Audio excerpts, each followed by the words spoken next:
Hey, it's Lauren here, and tonight I'm at my parents' home because my mother has been unwell, so I'm here looking after my father.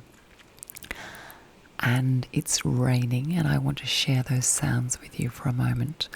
And I have a couple of you who have written to me about loss and pain and losing friends and regret.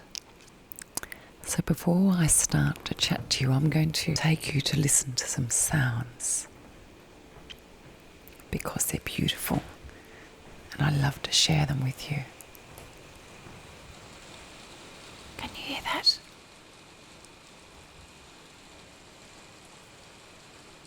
It's really raining, and you know what I think about the rain. I'm going to walk around now because I don't want to wake up my father. I'm walking down into the lounge room and you can hear the clock. Can you hear this clock? Now this is a really important sound because as I grew up, this clock hung at the top of the stairs in the 2-story house in which I grew up. So this clock sound is very comforting to me. And I'm walking around the house now, and I'm going to take a seat somewhere where I won't wake anyone up. And I'm going to take a seat. It's a very beautiful room. So, I've received letters today that I've read about how to let go and how to accept. And we've had quite a few talks about how to let go and how to accept. In one of the letters, it was about death, losing a best friend. And in the other letter, it was about regretting behaviour and trying to accept that the behaviour was done and could not be undone. In this situation, it was behaviour that occurred during school. Because I get so many students writing to me. And as I sat here, I thought, yes, this is a good topic to speak about tonight. My children are with Tara, and I'm staying in the city looking after Dad. So I'm behind with a number of things that I like to do, like responding to letters and keeping in contact consistently. So tonight I thought, what will I do? What will I do? So I'm following my heart, and I'm going to talk to you about letting go and accepting. When we let go of an experience, or we let go of an event or a relationship, we feel lighter and we feel a sense of being able to be in the present and be able to move on. But one of the fallacies, one of the, concerns about the word letting go is it's a little bit of a symbol rather than a reality. We want to let go of baggage. We want to let go of stuff that's holding us back. We want to let go of those memories which turn our consciousness backwards, turn our head, our brain backwards into the past. Because obviously when we look back into the past, we are not in the present. That clock sounds so loud to me now. I hope you don't mind the sound. It's a lovely sound to me, but it's quite loud. And there's no way I can get away from it unless I go out into the rain. And I do not want to go into the rain. I like to listen to it, but I can't go into it. So we're going to have a ticking. When you listen to the ticking of the clock, just think to yourselves how important that sound was to me as I was growing up. It's a beautiful sound which strikes nostalgia in my heart. So talking about letting go, it's about really releasing the baggage. But the words letting go are a little bit limiting because we never quite truly 100% let go. Because whatever that experience was, whatever it was, however minor or however major, it changes us. And through that experience, we have the opportunity to grow as souls. And it's our choice whether we take up that opportunity or not. It's our choice whether we want to fester in the particular memory or poison ourselves by ruminating over and over an experience that we would have preferred did not occur. I was thinking about an experience myself when one of the Max wrote to me about wanting to let go of the past. And I thought about when my best friend died. And it was so horrific and so horrible for me. But after it occurred, I did a number of things that I never would have done before. I made decisions I wouldn't have made. I moved to a new area. I created content. I took risks. And through those risks, I became what I think is a better person. So, through the loss, developed the environment from which I grew to be the person I am now. And I have to say other experiences, as you know, the end of my marriage and the end of 2 relationships that I can think of, have also been the greatest motivators to me for the person I am today. So although I can't say I invite pain into my life, the pain that I've experienced has been a springboard to my own development and realization of self. Now, while I say that, I think it's really patronizing and really almost condescending to say to someone, oh, look at the bright side of life, or you'll get over this, or time heals, or you'll be right, or what's the other one that I like using? Through adversity lies opportunity. When someone is in the midst or the eye of the pain storm, that's not the time to say to someone, cheer up, or move on, or let it go.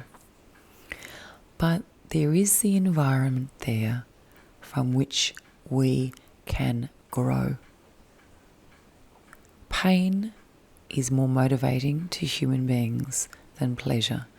That has been proven again and again and again, and research has supported that pain is more motivating to us than pleasure. I'm not saying bring on pain, but it's through pain that we have the greatest environment to grow as souls. And when we grow as souls, there is the greatest environment for us to love others and impact positively on others' lives. But sometimes when we suffer pain, we tend to feel bitter, we cave in on ourselves. Wow, I really need to edit that out. That was scary. That was so loud. We need to try to come out of ourselves when those things happen, because we can really cave in on ourselves and really focus back in on ourselves rather than looking beyond, rather than cradling the wound of our pain. So Max wrote to me about regretting certain experiences he had at a certain time. And I guess what I would say to that is that there are plenty of experiences I regret in my life, and sometimes I find myself ruminating about them and really wishing that they did not occur. But they did occur, and Max, they did occur for you, whatever those experiences were. We have one life, one mortal life. And perhaps if we could rewrite time, we would live differently. My goodness, if I could rewrite time, I would live so differently. But we can't. And it sounds a little bit harsh, but why even spend the time talking about it? Yes, I would really like to do things differently. If I went to uni again, I would like to do international law because I was suited to law and never did it. I did anthropology. I would like to be more wise as to how human nature behaves, because when I went to university, I went as a really strong Catholic with very, very little worldly experience. So university really knocked me around in a social sense. And I felt a lot of pain as I grew to understand the way young people can behave. And I suffered as a result of how young people behaved at university when I was at university. Now I could spend all my life regretting and feeling bitter about my experiences at university. I actually remember them now with great favour and very kindly. I love the memories I have of uni. But for about 15 years, I remembered them with a lot of bitterness and hurt. And my major bitterness was that I was not prepared for university. It's not right to say too Christian, but I was extremely Christian. And I went to university in the 80s. And I don't know if you know much about the 80s, but it was a period of rebellion. It was a period of drug taking. It was a period of fairly liberal sexual values. And I went in as a very Christian virgin. So I had no idea of the ways of the world. And I'll have to repeat that. I had no idea of the ways of the world. So I had pretty bad experiences. And if you've read my book, you'll know about some of those experiences. But I allowed those experiences to control me and define me as a victim and define me as someone who had been hurt. And I held that pain to me like a precious stone that I carried around and cradled and protected. And I wasted time. I wasted time. I wasted a lot of time that didn't need to be wasted. There's so many things that we can do when we're not thinking, when we lack experience, when we feel pain or trauma. And really, if you can develop perspective and Max, get up onto your mountain, climb up that mountain, Max, and look down from that mountain. In the scheme of a town, what did those experiences really mean? In the scheme of a country, what did those experiences really mean? In the scheme of a world, what did those experiences really mean? In the scheme of a planet, what did your experiences really mean? In the scheme of a year, or a moment, or an hour, or 10 years, or 100 years, what did those experiences really mean? I'm going to ask you, Max, to challenge yourself. I want you to find the gift in those experiences, because there is a gift in those experiences. There is one. And I challenge you to recognize it.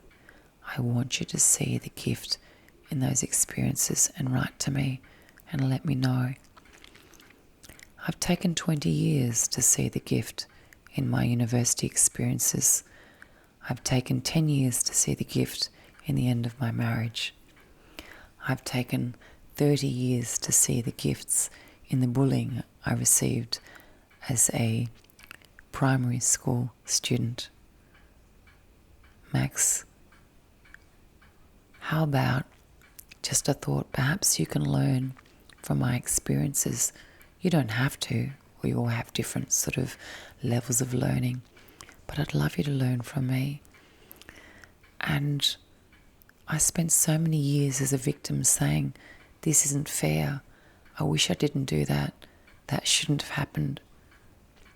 This should happen.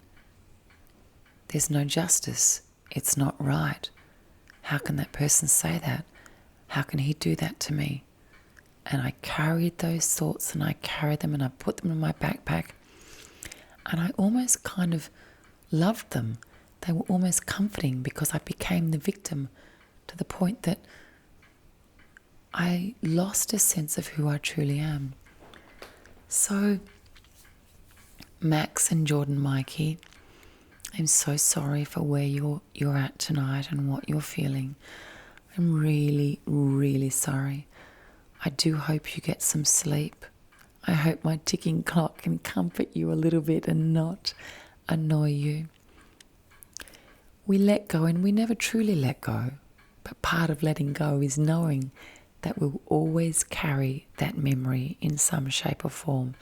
And we choose how to carry it and what part to focus on. Do we focus on the gift or do we focus on the regret? And this is a journey. You're not going to finish listening to this audio and go, yes, I will learn from that experience. It will be a process, and that's okay. To let go of a loved one is a process. To let go of a loss is a process. And slowly, minute by minute, you'll look back on the experience differently. The rain has stopped. But the ticking hasn't. How do you accept a situation? I'm walking around the house, sitting down on my chair. I think one of the ways we accept is to realize that there is no such thing as 100% acceptance. There is your 70% or your 80 or, oh, thunder, or your 60% acceptance. And that is okay. We are not perfect souls. And wouldn't it be boring if we were perfect souls? And do you know, happiness actually wouldn't exist if there was no sadness, because we need the sadness in order to contrast the happiness. There is no black without white. So when we have some sadness, we have the ability to grow and learn and the ability to truly know what happiness is. I'm very sorry tonight if any of you feel pain. I'm really sorry. I'm so incredibly grateful that you are listening to me or watching me, listening tonight. I look so tired. There's no way I'll go on video tonight. And it takes me a while to set it all up with video. It's raining again. What a gift. So when you want to let something go, think about the gift, because there is a gift there. Acknowledge and embrace the pain. And accept, I feel in pain. I do feel in pain. And that is where I am at right now. Write it down. Explore it. Release it. And remember, that's a process. So you may do a series of releases. Keep your journal. Keep that journal. And over time, you'll find like a wave washing over you. You'll be washed clean, and every day you'll accept a little bit more. But it's kind of like 3 steps forward and 2 back. So if there's anything you can learn from my life, Max and Mikey Jordan, is that just don't waste your life. I wasted too many years being angry about being bullied or taking on that victim mantle.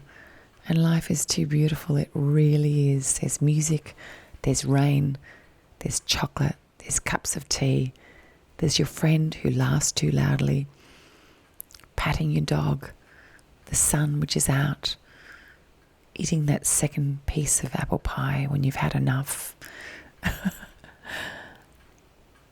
Maybe not today, but one day the light will shine again. Much love to you all. Much love to you all. Sending you sleep, love, empathy, and holding your hand tonight.